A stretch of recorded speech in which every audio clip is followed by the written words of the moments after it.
Welcome back to Tasteland. I am your co-host, Francis Zierer. And I'm Daisy Alioto. And Daisy, who are we talking to today? Today we're talking with Colin Nagy. He is a travel and hospitality writer, most regularly at Skift and Monocle. He's also the co-creator of the excellent Why Is This Interesting newsletter. And he's a serial strategy executive currently at... Yes, I am excited to talk to him. I'm a big fan of their newsletter, particularly the Monday Media Diet. Oh, yeah, I've done one of those. Have you done one? No, I have not. Though we'll I'm sure we'll rectify that. Yeah. We'll bring that up. I really enjoyed Matt Klein's recent one there. It was a good one. Oh, I got to go back, and sometimes I miss them, but Matt Klein is a friend of the pod. I don't know if he's a fan. We can fam of the pod. Fam of the pod. Yeah, sure. Pod fam sounds like a startup where they offer you prepackaged community services for your podcast. It sounds horrible. I'm sure there's like 10 different people doing that right now. Mm-hmm. Podfam, if you want to work. They're all autonomous AI agents. We create an autonomous AI agent community for your podcast to promote it. Anyways, Daisy, what's up in Dirt World? What is up in Dirt World? Well, Dirt World is Moss World this week because our collaboration with PF Candle went live. If you go to the PF Candle company site under bundles, they now offer the Girl Moss bundle, which is a really cool combination of existing products that they had that kind of fit into the meme that came out of my viral 2022 tweet, the girl boss is dead. I don't have the most current numbers, but it crossed over to Instagram. There's fan art. Like, just trust me, it's viral. Anyway, so there's an amber moss candle. They have enoki cedar incense, and then a diffuser in the geranium moss scent. And all of these scents are amazing. They go really well together. And I like that it's like you're not getting 3 candles or 3 incense. You're getting like a little bit of each. Yeah. So check that out if you're in the market. I went to Magazzino yesterday. Do you know what that is? No, but I did see it on your Instagram, and you have, I think, talked about it here before. As a big fan of it when I spoke about after I went to the Barnes Foundation in Philadelphia, I think you were talking about it. Yeah, it's one of my favorite places in the Hudson Valley, and I haven't been there since they built their extension, which is a cafe. I joined so that members can go to the cafe and some other privileges. And it was my first time going to the cafe building, and it was so beautiful. Like, you really feel like you're in the Tuscan countryside because it's nestled into a hill in Cold Spring. Cold Spring? Yeah. And they have Sardinian donkeys on site. The donkeys didn't want to come say hi to me this time, but that's a pity. It was cool. It was very cool. You should get there. I think I should. As it warms up, you can bring a picnic. I only had a Americano and croissant, but I want to go back and like try their full menu. Yeah. It's never really good though, the food at a museum. Well, I think this one might be good though. This might be the exception. Yeah. I did see in Feed Me that they are redoing the catering at the Met, and that the restaurant group that has Via Carota might be behind it. Did you see that as well? No, but at the Whitney, Franchette did the kitchen, which I haven't been to the Whitney in a couple of years. But my sister went last time she was visiting, and she said it was really good. Anyways, Colin is now with us. I gonna let him in.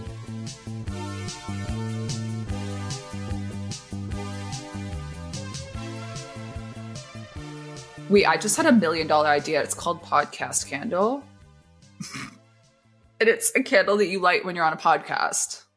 I think that's an interesting because we have everything is now a podcast, right? So you have the omnipresent podcast mics and everything. I think I wrote a witty about this back in the day where it's like, in the same way that Gary Vaynerchuk would always have people like following him around, like camera, like videotaping him. Yeah. Like having a podcast mic in the shot automatically like imbues authority. Yes. You know? Pod News, I think they're called, which is a good like daily industry newsletter about the podcast industry. Their issue this morning, it led with something where this guy is like recording a podcast in an elevator for an hour. And I think he was talking about like Hamilton or something. But the point is, he like on one side of the elevator, he had a camera set up, and then he's stood on the other side, and people come and go between him, and he just spends an hour in this elevator recording. Do you think you would want to collaborate on podcast candle? I think elevators need candles as well. They're often very smelly. I think that's like an air quality hazard. And by the way, when Colin says witty is short for why is this interesting, which is also very witty. Mm. I do think that the mic in the frame aligns with this idea of para content that we've been talking about. And Ruby wrote a great piece about this. My mic is out of frame right now. But I'm feeling really self-conscious as the only in-frame mic on the Riverside. It's complicated. You sound great. Well, that's the idea. But if you take it to its logical conclusion, like if somebody being in a studio imbues a sense of authority and legitimacy, as a shorthand, I think it's like, that's the sort of Gen Z equivalent of boomer brain, where it's like, well, I saw it on Facebook. Like, I think the Gen Z and Alpha equivalent of that is like, well, I saw it on a podcast. And it's like, first of all, that doesn't mean anything. Second of all, you didn't even see it on a podcast. You saw it on two people talking with mics. You know what I mean? Like, that's crazy, man. It's credibility laundering, because you now see all the fucking ads being like, I got to tell you, I was really having this hard time finding a great workout shirt, but thanks to, and it's like, it's like the conversational framing, and like it as a device, it's pretty powerful. So I like the point of the sort of boomer credibility of I saw it on Facebook. Now it's like, I'll buy anything just because someone credibly talked about it with a podcast in the frame. Totally. I love this idea of credibility laundering. And I saw this tweet last week from this person, Ted Childish. It was like a kind of a slide deck, how to industry plant yourself.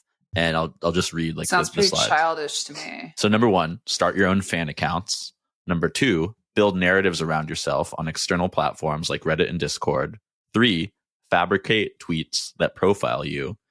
And then I don't have to read these all. There's quite a few. It goes all the way up to 12. There's have people create deep dive videos about you, be mentioned by an artist in their song, be a guest or mentioned on a podcast, and so on and so on. There's this guy, what's his name? Aman Gazdi or whatever. He's like one of these kind of like planets that exist outside of the toxic Tate universe. Mm-hmm. And he's this guy that just like literally was like built like a company just like doing ads for people. But he did this thing, the early kind of Gary V playbook of like, I'm going to just have a bunch of profile things, everything I do, and I'm just going to have it sliced up and atomized across TikTok and social media. And it's super garish. It's like, here I am in Laura Piana. These are my favorite shoes at Laura Piana. And like here, and he would like rent a place in Dubai, but like do a walkthrough as if it was his own place. And so it's exactly this sort of like, the funhouse mirror flooding the zone. And I think that the flooding of the zone is like also how a lot of the Tate stuff metastasized, right? Because I think that he built this system where like a lot of the acolytes were being incentivized to like repost clips to like get points or something in his like shitty thing.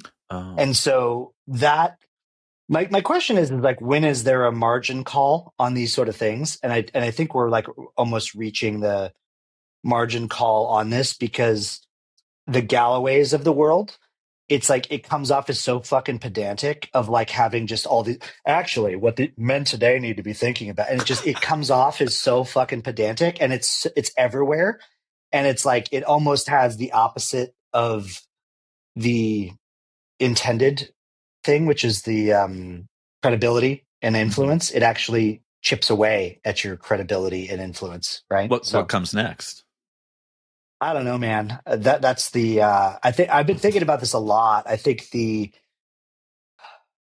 Noah wrote a piece today in Why Is This Interesting about how if there's going to be hard paywalls around everything, the new like influence sphere is like almost like a new branded content renaissance, where you're like doing very, very well written things outside of the paywall, because that's the things that the LLMs are going to be ingesting. And like, if you get the tagging right and this and that. So if you're like a think tank that's trying to tilt the discourse on a topic, or if you're like a travel brand that wants to come up as like the best whatever in whatever city, like I think that it's almost the new, pardon the reductionist phrasing, but it's almost like the new like SEO in a way. And I think that the early riff on this is like, oh, AI is going to generate all this like slop and bad writing. I actually think that like this could be a renaissance for like very good writing, written by people that can also like affect the broader narratives and the layers in which people are like interfacing with information. So I find that to be like very, very intriguing as an influence vector, right? Yeah. Like the next phase of this might not be podcast bro manufactured podcast. It might be like people that are front running the market with this sort of thinking. And, and obviously there'll be a margin call on how quickly that happens, right? So.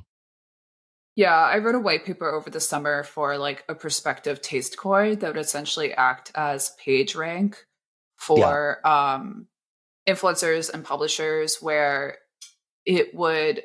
your accumulation of taste would signify to the LLM in the same way SEO did to Google that you are both credible and relevant. But it would be like a multi-node economic exchange. So you could accumulate taste token by contributing to the overall knowledge of these LLMs, but the LLMs themselves would also need to build credibility by linking to legitimate sources. It was just like a white paper. It was totally like, it's a really interesting idea, and the person that would be like an amazing like thought partner on this is and I think him, David Marks in Tokyo, that wrote about like the relationship of taste and status and capital, you know what I mean? And to date it's something that has been forged in very like loose and ethereal terms, it's like public image making or writing or people that have like forum wasta, or clout. And but I think figuring out how to formalize that with technology is kind of interesting in terms of like influence rank, right? David and I share a Neuralink, and he had the misfortune of being in the audience where I gave my taste economy talk that came out of this white paper. So I wish I should get in touch with him, though. We've been relying a lot on the Neuralink, and I should probably actually communicate with them. He's a cool cat. And what I love about him is I actually somehow stumbled upon his paper at Harvard a long time ago in terms of what he did with like Bathing Ape and the kind of cultural study of that, which I think was his thesis at Harvard. And it was funny because we got to be friends since just through other shit. But I just remember, I think it was like on one of those forums like Super Future or something like that. And it was like finding some Harvard white paper that he wrote on Bathing Ape back in the day, which is kind of funny to think back on, right? He also has great pants. Francis, go ahead. I know you're chomping to say something. Very stylish guy. So I was hanging out with a couple of friends this week who understand a lot more about crypto, the blockchain, etc. than I do. I'm Wait, who? Blockchain illiterate. You don't know them. One, though, you don't know that. You don't know my friend Mazen and my friend Harris. Harris who? Harris Rosenblum. He's come up on this podcast before. He's part of Do Not Research, Josh Cittarella's group. But okay, so they tried to explain this to me like 5 times, and I kept being like, okay, so it's like this. And they're like, well, kind of. It's actually, so ultimately, I just don't understand this concept, but I imagine the two of you might, of the Oracle problem on the blockchain, which I looked up a definition here. It's the security, authenticity, and trust conflict between third-party oracles and the trustless execution of smart contracts. So in the way that I am probably misunderstanding this thing, the way you're talking about like this taste validator and this like taste coin, or a way of like authenticating taste digitally on chain, whatever, like this seems like a quite the example of that, where it's something that is so abstracted and distributed that there's just no way to do it. Well, permissionless networks can also have their own logic, though. Like, we're working with this company, Refi Labs in Zurich, on a Web3 consumer app. And Refi is like basically permissionless software networks, but it's domain based. So every domain built on top of it can set their own rules and logic. So permissionless doesn't necessarily mean trustless. But I guess the Oracle problem is like a problem of manipulation, right? I'm not sure. I understand it as a problem of like you can't one-to-one translate information from one system to the other. Like I think the context they were talking about it in was like relating traditional financial markets to crypto. Like there's all this context that you can't really put on chain in a meaningful way that creates this translation issue. I think I understand what you're saying. Did they talk to you about stablecoins at all? Maybe. Okay, because I was not following. I'm not a very smart person. Stablecoins are meant to operate with traditional market logic on the blockchain, and even Bitcoin is expected to correlate with what's actually happening in the stock market. But that does go against the very idea of Bitcoin as a store of value that's independent from traditional market logic. So people get very emotional about this. Colin, I can't tell if you're thinking or your eyes are glazing over. Both would be valid responses to this conversation. I'm thinking, but I'm like trying to call my friend Joe Wiesenthal because he's like, this is very much his. I'm like, can he's a fan of the pod. Can I phone a friend? He also did one of the best like Monday media diets in Witty that ever existed. It was just so deep and thoughtful, and yeah, that's pretty much the first person that came to mind when I was like trying to keep up my processing power on this particular conversation. Well, okay, so let's get off this. Take a leaf out of the Monday media diet, and how about you tell us the story of a rabbit hole you've recently fallen deep into? Ooh, the thing that I've been doing recently is I've been just using some of the LLMs to put together like reading plans for myself.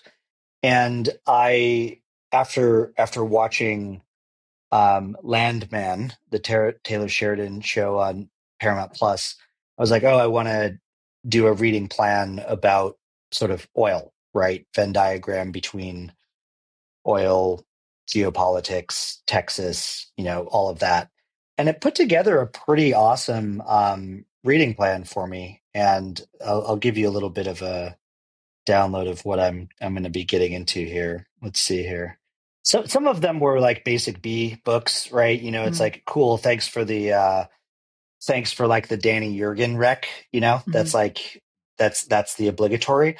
But obviously like Oil 101, which is like a little bit of a technical foundation of like how these markets work.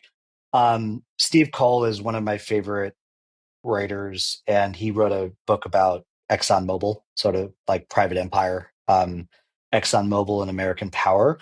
There is that MBS book, Blood and Oil, which is kind of probably dated at this stage in terms of like the rise of MBS and kind of like Saudi strategy. An older 70s geopolitical book called The Oil Kings, How the U.S., Iran, and Saudi Arabia Changed the Balance of Power in the Modern Middle East.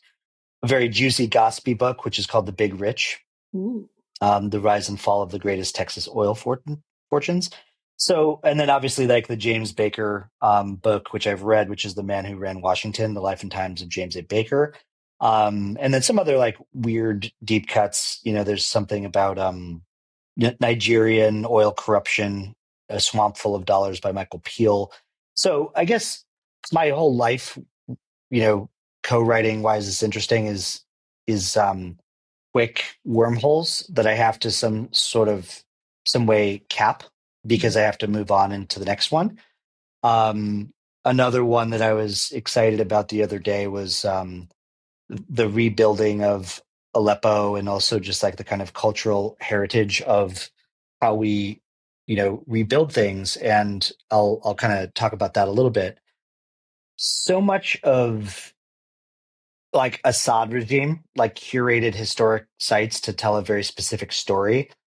Syrian Arab nationalism, anti-colonial resistance, and sort of Ba'athist triumph. Certain areas of culture and history were like downranked in the algo, like Turkish inscriptions disappeared during 1990s restorations of historic buildings.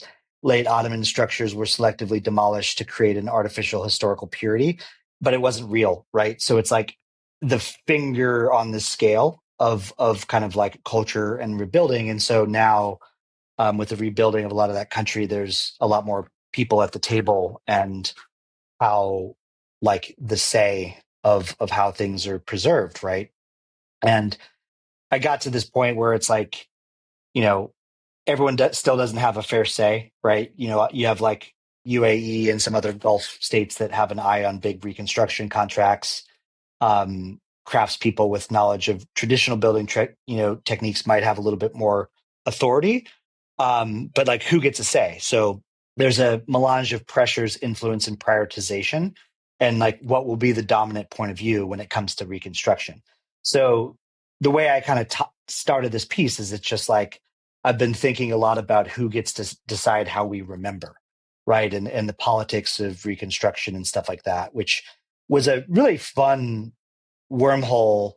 But I'm in the business of wormholes, so I kind of have to like move on from them to the next one pretty quickly. You gave a long list of books right before that. How do you like?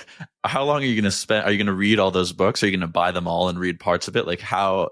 I think and sorry, I'm jumping from topic to topic. No, go ahead. So I apologize for moving like ADD style through things. But what I'm going to do is I'm just going to buy them, and I tried to create like a reading plan like you would in like a classroom or something like that, and to do a self-directed study.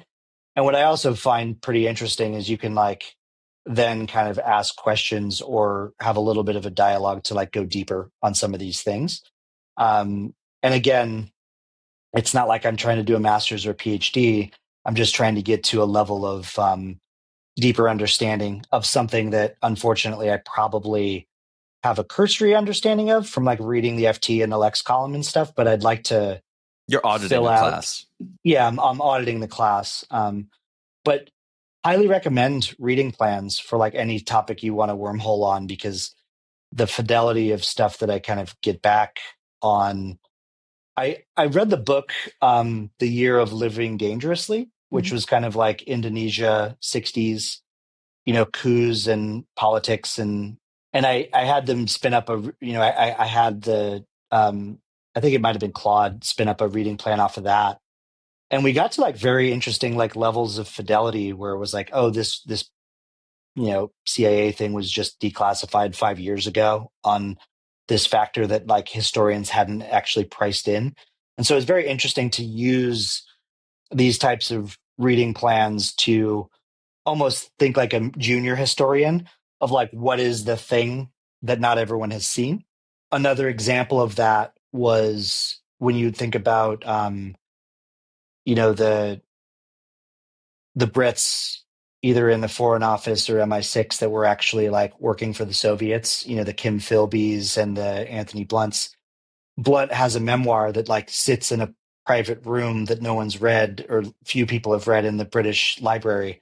And it's like rate limited, right? It's like, it's very controlled. And it's interesting, like I love the idea of, even though I'm not devoting my life to the history or writing a history of some of these subjects, it's like I'm looking for that little informational piece of alpha that everyone hasn't read, because it's interesting, and it can be like an unlock or like an insight. So this reminds me, I was thinking of that Wu-Tang album the other day that like I forget the Martin Shkreli one. The Martin Shkreli one where he bought it, nobody could listen to it, but and now everyone can. Right? Well, I've also been thinking a lot about the the idea that information wants to be free versus when we talked to Mike Pepe, and his argument was that no, it doesn't. Information is labor, and people in control of platforms that distribute and traffic in information want it to be free because that is free labor. But it also becomes a way to buttress the ideology of that platform. Yes. Platforms are not. But I'm interested in this rate. I like that you use the term rate limiting. I think also going back to the context of that piece that Noah wrote today in Witty, that maybe in like the AI era of so much content and slop, etc., rate limited information becomes something that people are using more. Like non-digitized assets. That's an interesting idea, right? Where it hasn't been priced into like the public market, right? I love this idea of like information gatekeeping, because it used to be a thing where DJs would be playing a white label and they'd be like covering it up, like you can't train spot this because this is my secret sauce, right?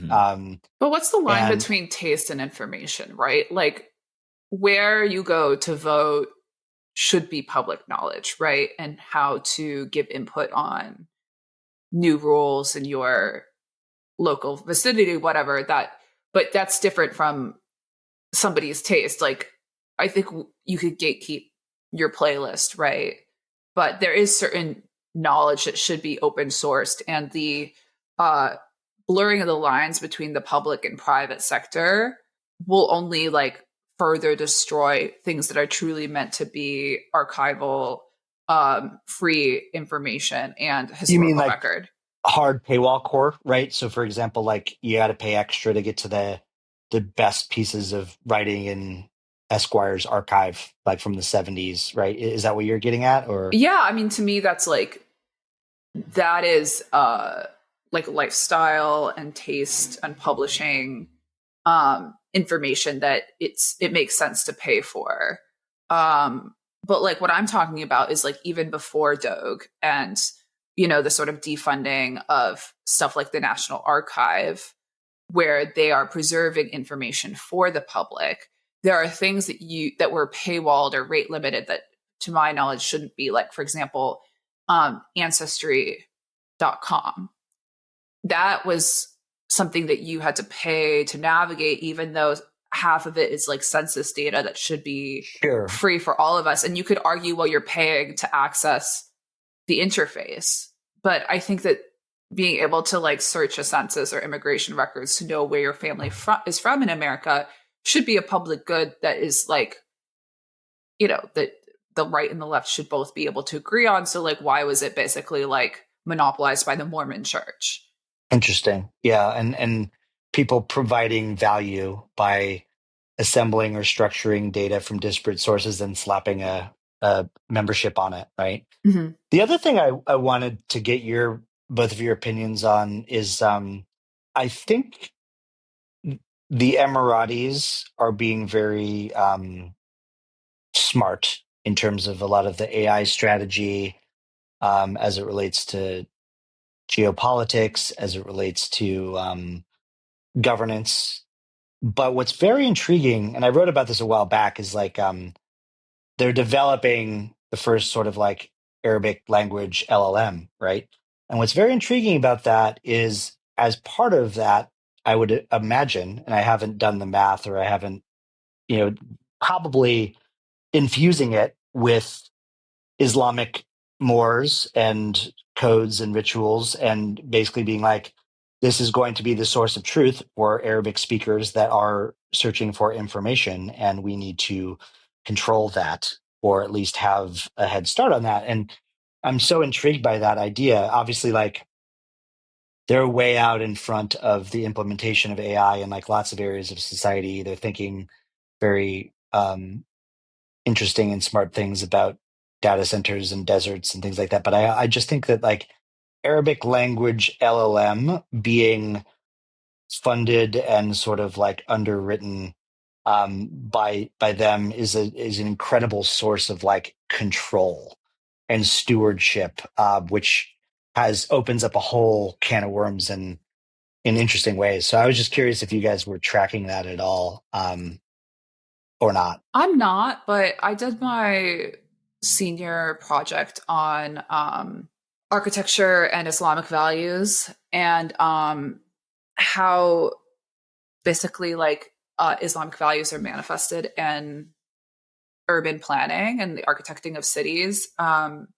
And there's this principle called like Ummah in Islam, which is like the idea of the international universal Muslim community. But you could see that feeding really well into this idea that there should be an LLM that takes into account like the Ummah, right?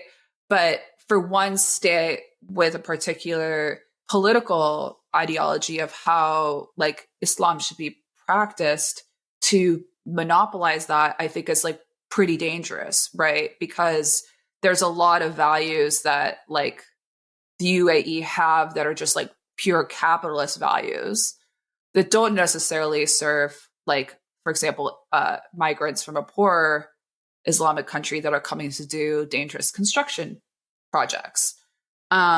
So, I think there's like an interesting spiritual argument for why something like that should exist.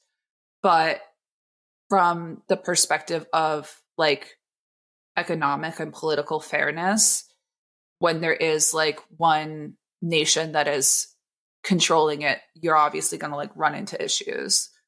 And you make such an incredible point, right? Because I haven't articulated it in my mind as well as you just did, but there is a pretty interesting like spiritual argument. But in this instance, it's being sort of driven by sort of a national security advisor, right? According to the FT, like one of the main drivers. And to unpack this a little bit for like your audience here, the layer that sits on top, currently called alignment, sort of ensures the model doesn't go too far off script. It offers a lot of editorial power to its creators, right? So obviously trying asking ChatGPT to do something violent won't give you an answer. But in this case, there is the ability to sort of like embed mores or framing on top of this, right? And so the weighting of this, even if it is intended with all the best intention, it comes with a lot of like spiritual and philosophical questions. I think right now a lot of are naturally biased towards the Western world since so much of the training data comes from those countries. Going a level deeper, it also means a focus on Western or Judeo-Christian values. So purposely or not, a lot of like the LLMs are like, on a certain intellectual or spiritual operating system. So crazy. But also when you think about the 400 million plus Arabic speakers, there is also a need for this, right? For people to interface with these in their native language. But it opens up this would be an incredible sort of like PhD study, right? For someone like, because there's so many vectors, Daisy, as you rightly point out, there's like the spiritual vector, right? Or like a shared vision for Islam. But then obviously there's so many different interpretations, sects, things like that. But then also the desire for a company or a country to exert control or influence. And I think that that's what's happening here is like, we are going to front run the sort of influence because we see it before other people do. And so they are front running a lot of things as it relates to strategy and AI. So I use ChatGPT as like one node in the fact checking process. And what I'll do is I'll paste something in and I'll say, is this factually correct? And then it'll give an answer and I'll say like, what is your source for this? I'm curious whether you did this with your like reading list as well. Like, hey, where are you sourcing these from and how are you weighting them? And there's been times where it's come back and said, when I say like, give me like actually link to the source for this. Don't even list them, like link out what contributed to your knowledge of this. Which to me is the same as like scrolling to the bottom of a Wikipedia page. Yeah. They'll actually self-correct to be like, I told you the wrong thing. Like once you ask for the source, or they'll say this, and I'll like click through and then I like affirm the quality of that source for myself and whether I think that constitutes like an adequate fact checking. But there's illusions that pop up, right? Because like sometimes you're like, if you're trying to write about Syria today, it's like, oh, sorry, the training wasn't accounting for the fact that like Assad fell because my last trading data was October. You know what I mean? So I love that you're saying that. And I think so much of this is like literacy of like double and triple clicking on the source material.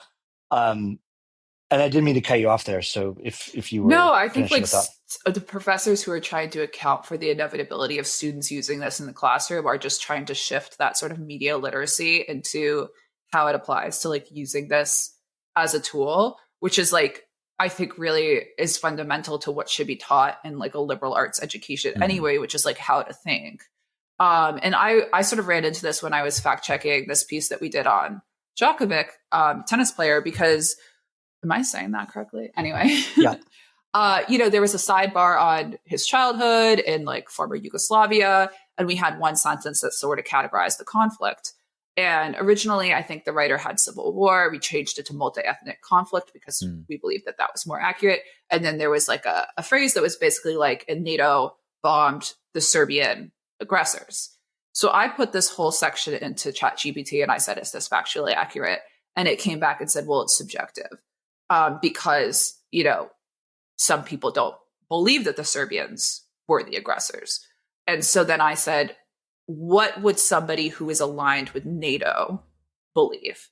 Like if we take the factual reality of this article to be within the realm of what NATO would perceive as aggression, where does that logic land your truth? And they would say like, well, people who are aligned with NATO would say objectively Serbians were the aggressors. And so we ended up like leaving that in because it was meant to be what the assessment was of the Western world at the time. But I'm bringing to that like more than a decade of immersion in mainstream journalism and journalistic values where like you have to call two sources. I was an intern at NPR when the Supreme Court legalized gay marriage, and I was sitting there with my finger on the Twitter button for NPR waiting for somebody to run over and say that they had double verified it before I hit tweet. And for people who haven't grown up in that world, there is a crisis of media literacy, and you can't even attribute it all to ChatGPT because that's just a symptom. Well, this is like a creator economy thing too, and like a fragmentation and a deinstitutionalizing. Yes, absolutely. And this goes back to Colin. Sorry, I don't want to, but there was something you said earlier that really made me think about this, where you're talking about like brute forcing credibility through all these signifiers, like having a nice apartment that you actually rented, which is the same people that pushed for the death of expertise now want to benefit from positioning themselves as experts and experts in everything. So they've done the work. They've brute forced the Forbes mention through paying for one of like the franchised Forbes China things. You know, there's agencies that do this and they've created the TikTok presence and the rented hotel rooms and the rented homes. And now they want to have an opinion on geopolitics. It's like, guess what? Nobody even gets to have an opinion because we don't even have experts anymore. I'm so happy you say this because I find this problem with a lot of the kind of Silicon Valley era from 2005 to 20, where like if you were there, you participated in like literally like the most insane sort of upswing of wealth, even if you were working at like yahoo.com and like the ad sales department. But a lot of these people then think that they get to be like Marcus Aurelius on shit, right? Like, and I'm kind of subtweeting the All In Pod, right? 100%. Like, and it's really because that's the next level of like social capital is like fluency to talk about like healthcare policy and like dexterity with, and like it's so funny to see these guys who were so like obstinate and like I'm right about this thing in the past couple days, with tariffs. And it's funny to watch like the hemming and hawing of Ackman, who certainly loves to, profess and hold forth. And to tell you the truth, like I very much do not agree with that guy on a lot of things, but like, he's actually a pretty smart character and like a pretty good investor. But like the way he comes off in like this new information environment is like night and day versus like if you actually probably would talk to that guy in a social context. So there is this sort of Joker-esque quality that kind of plays out with some of these people. And also there's the grifters who are some no-name private equity guy that like artificially has lots of followers. It's always in every thread with like the titans of industry, and just by proximity, it could make another person feel like they're in the same room or like plane of credibility, and it's very interesting. But it's all it's all built off. It's like the mortgage-backed securities of credibility. Well, so much of this too is like you can profess a variety of opinions that may be contradicting, but what matters is that you do profess them, and you profess a lot of them frequently on Twitter. And then the ones that were wrong, you can go back and delete those tweets, and then you look like you're right. You're just kind of leveraging every point of view. It's like it's like the atomized version of like a Michael Burry or something, right? Minus the actual conviction and the skin in the game. Conviction, who needs that? Well, these guys all land-pilled themselves. Like, they bought into this idea that, like, what we don't really need is a democracy. We need a democracy for people that are sort of above the proles, the smart people. Those people should be able to give opinions. And, like, as we know, opinions are like assholes because everyone has one. And these guys, like, it's like, yeah, you know what should be in a data room for a Series A round. That's true. And I'm sure you have some pretty informed opinions on like what San Francisco should look like or what your child's school should look like because you have direct interface with them. Now you have lived experience. But to take your area of expertise, which is venture capital, and your lived experience, which is things that have to do with your family, and somehow think that that Frankensteins you into being above the prole in your opinions of politics when you don't know anything about what you're describing, like is. a return of like voting rights only to white male landowners, right? Like that's kind of what this goes to. But they know that it's wrong to say that and even think that. So they have to turn it into some sort of ambient, like super Marcus Aurelius class of people who have and exercise agency, but they have no concept of the fact that, like, even if such a super class existed, it probably wouldn't even include them. Mm-hmm. And that's funny, and it's so interesting because like when I observe a lot of this class, it's like I'm wealthy and therefore I go into the Loro Piana store and I buy everything off the mannequin. Like I buy the look, right? I buy like the package of like what I think, you know, I should be. What's the term? Old money, the old money look or whatever. Yeah, exactly. You know what I mean? And it's like the starter pack, right? Mm-hmm. I have that AP that's hard to come by, and I bought the mannequin at the Loro Piana fucking Palo Alto store, right? I'm very much subtweeting right now, but I won't name names. but it's, you know, it's fun. It's funny to observe.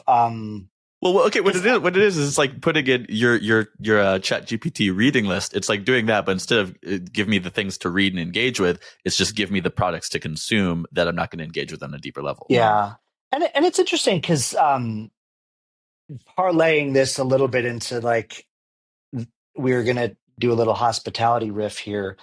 I think that this type of audience.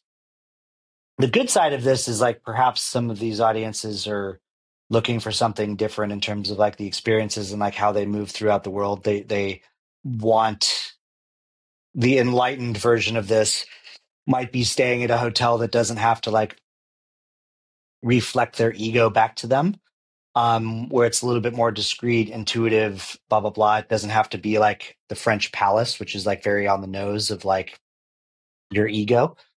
But I'm wondering how both the bad side of the sort of new money and the tech wealth manifests itself in what we build in terms of like hospitality experiences, projects, and like where that's going to net out over the next 10 years. Because like something like Amman started out as this very vibey, interesting thing built by a visionary, Adrian Zecca.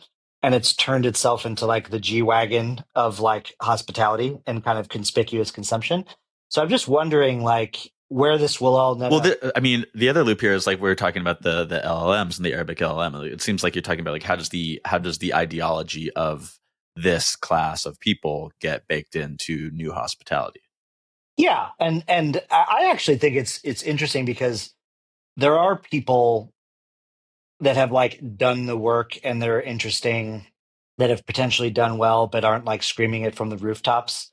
They're like potentially wearing like a Garmin watch instead of like this AP, you know, and are looking for something that is intuitive and thoughtful and well constructed. You know, I used to say this hotel in Hong Kong called the Upper House, which was very much that. It was just like everyone was on the same page. Things would happen incredible design, but it wasn't ostentatious and it wasn't in your face. Whereas I think a lot of the new princelings and kind of Silicon Valley gang, they probably in some ways want that ostentation, right? They it's like, this is the ostentation I was promised, if I got here. And so I think that it might bifurcate, right? You might have some experiences which are subtle and intuitive, and then maybe some of these crypto bros actually want the more ostentatious codes of older luxury Stad Palace. Well, wait, vibes, a term you used, I listened to your appearance on the Hospitality Daily podcast, and you used this term irrational hospitality, which I'd love to hear you weave in here. Yeah, I think with that is, it's like hospitality that is not beholden to the CFO, right?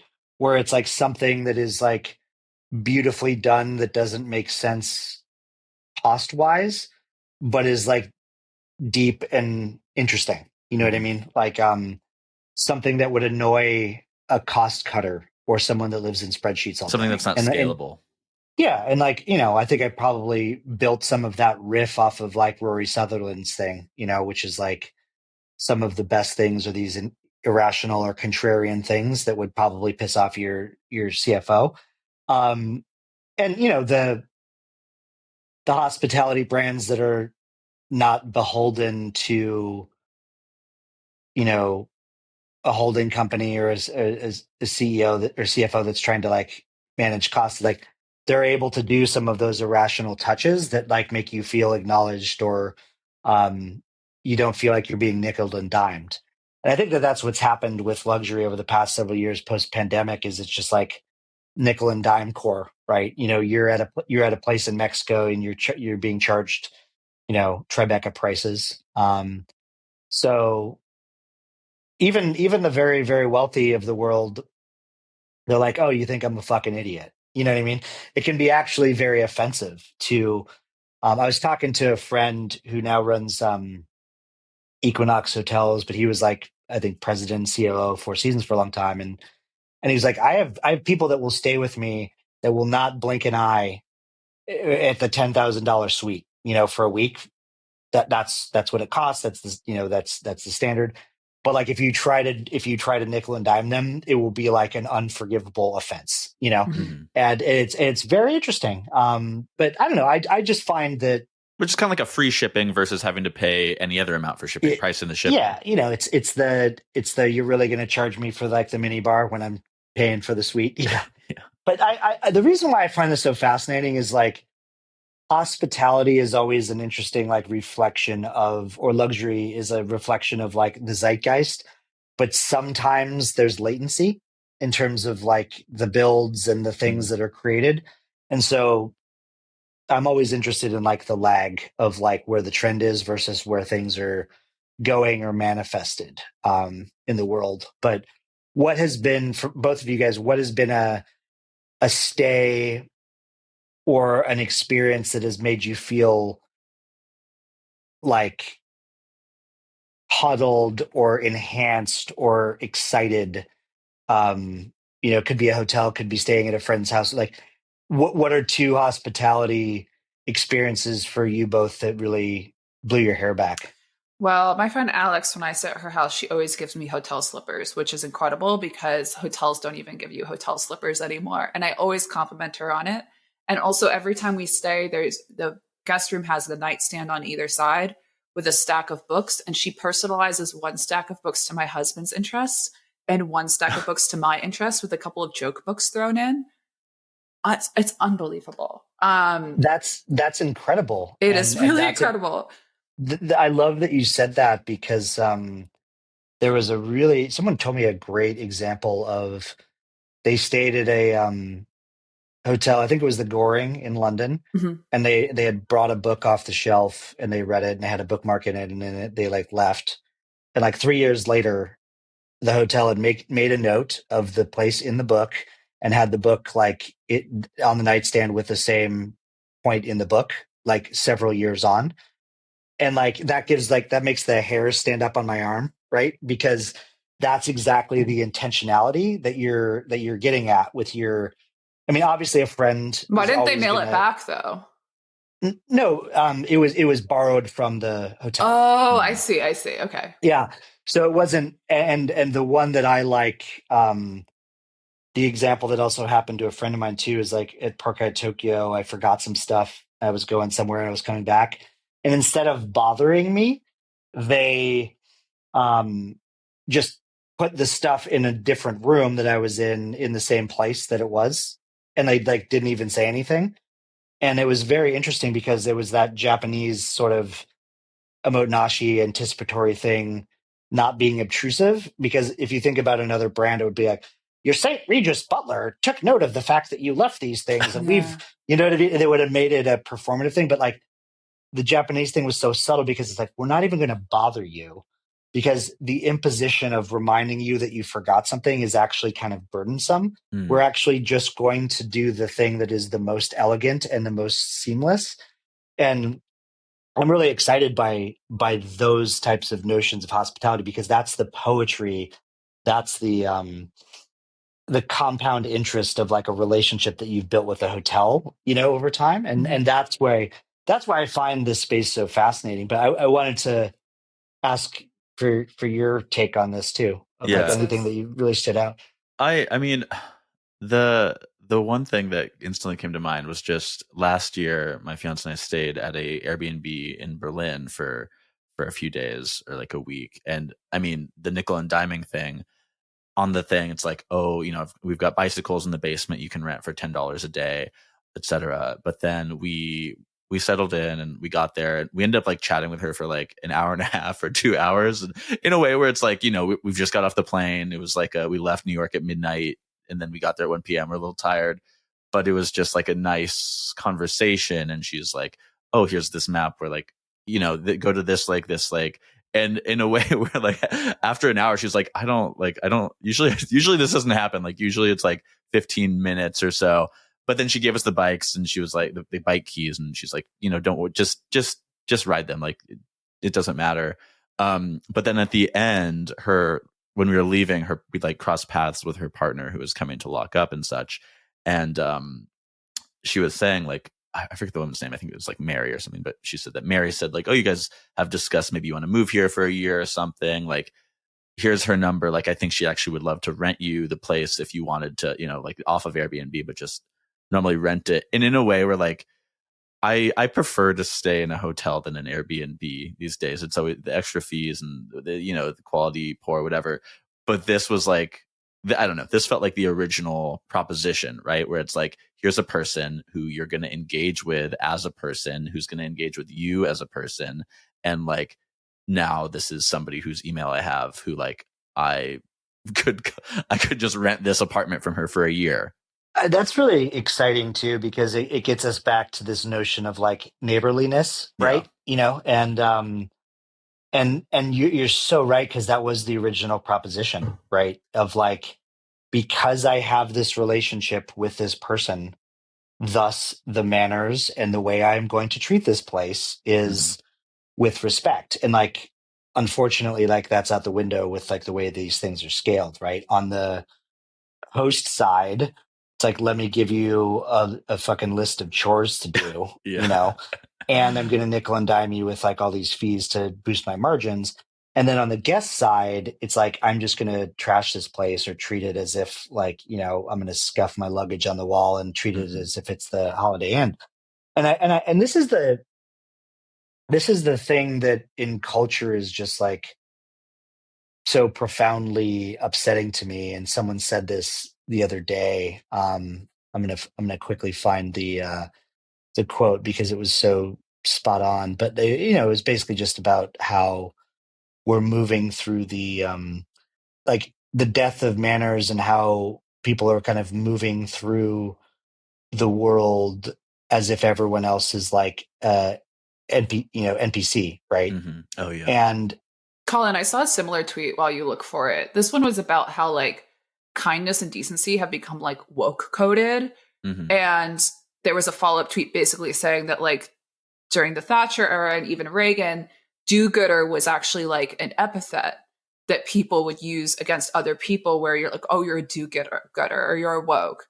And it goes back to this idea of like the new wealth, where it's like old money, as like paternalistic as it was, there was this sense that like the more money you earn, the more duty you have towards the common good. Mm-hmm. And that sense of civic duty is completely out the window. Like VCs will leave their job at their firm to go work in Washington, but they're not doing it because they have a sense of duty to the common good. They're doing it to enrich themselves and their friends. And I think it's disgusting. This goes back to the whole Marcus Aurelius conversation. Yeah, and I don't think I love that you said that. Yeah, it's like it's because that's the next level of the capital rung, as opposed to like I made my money and now it's my time to serve, right? I love that point. And I'm finding this. I'm scrolling through the comments to find this quote because it's just so good. But it's just about it's about that toes out on the airplane, watching TikToks out loud. Yeah. The sort of I saw everyone this else yesterday. is everyone else is everyone else is just an NPC, and I'm just like moving throughout the world, So yeah, okay. The social contract is dead. Zoom calls in coffee shops, music allowed on the subway, texting in movie theaters, toes out on airplanes. Everyone has main character energy now and thinks the rest of the world is a bunch of NPCs. The more you stare at a screen, the more you feel like you can do anything you want IRL, since other humans just wind up seeming like avatars you can ignore, commenters you can mute, or gang members you can run over in Grand Theft Auto. And like, I don't know. I know a lot of people are frustrated with this, but I don't know what is required to kind of get back to neighborliness, because part of this is pandemic. Part of this is like social media trances where people are like not in touch with like their environment. But I was picking up a coffee the other day and some guy was just like watching something at like level 11 in the coffee shop. And I was like, I'm not going to get into it with this guy just because I just don't want to fucking do that.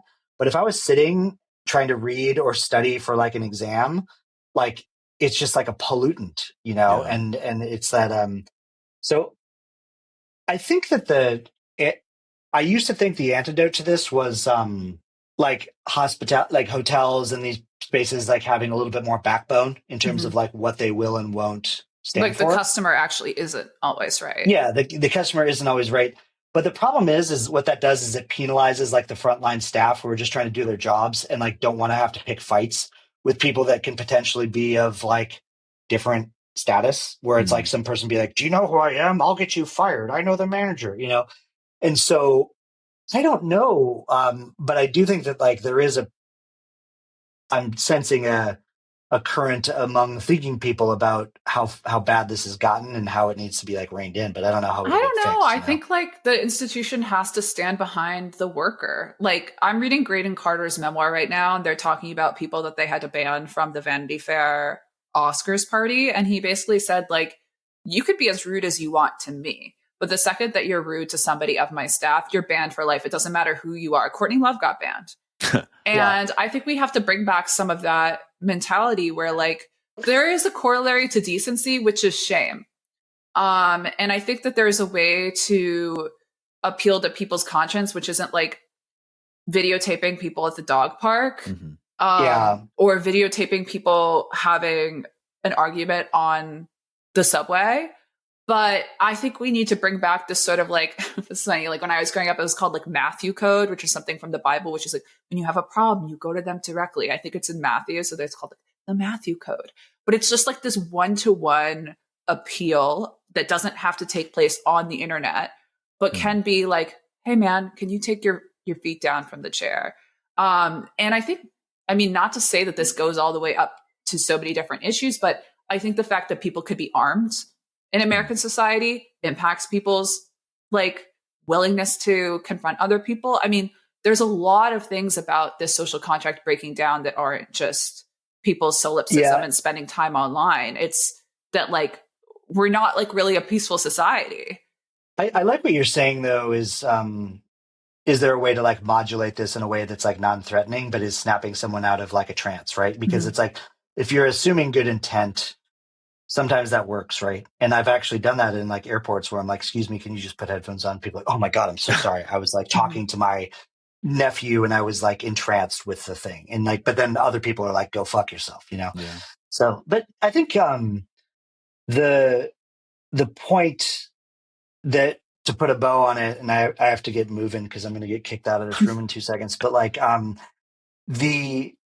put a bow on it is I think what you talked about with your Airbnb experience and you know, Daisy, your hospitality experience is like a neighborliness, an anticipation, and empathy, right? And like that is so powerful, and it can, and honestly, like people that lose their jobs or are having a bad day, it's like when you call them and just say, "Hey, I'm just thinking about you.